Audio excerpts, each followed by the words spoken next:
L'allure qu'un athlète de demi-fond est capable de conserver tout au long d'une course dépend donc d'un élément clé, sa consommation maximale d'oxygène. C'est ce qu'étudie Véronique Billat au Centre de médecine du sport. Frédéric, qui est triathlète et qui fait également de la course de demi-fond, s'intéresse à connaître sa consommation maximale d'oxygène pour pouvoir prédire sa performance sur 3000 mètres.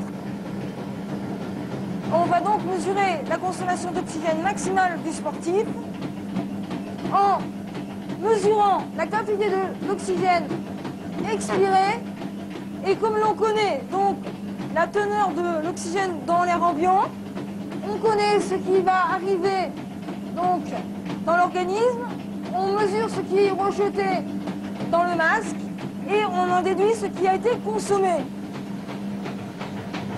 Pour avoir la mesure de la fréquence cardiaque, on a ici des électrodes qui permettent d'enregistrer les battements, chaque battement qui va être moyenné sur une période de 15 secondes.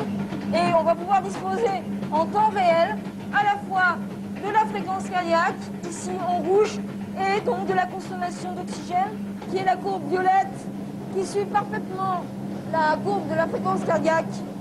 Ensuite, nous avons la mesure de la ventilation par minute, c'est-à-dire la quantité d'air que le sportif ventile, inspire et expire chaque minute.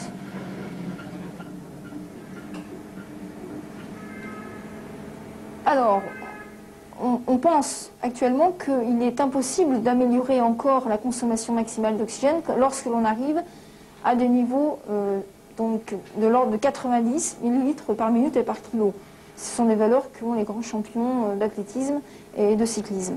Par contre, on peut espérer améliorer le temps de maintien de cette consommation maximale d'oxygène dans une proportion de 20 et pourquoi pas 50%.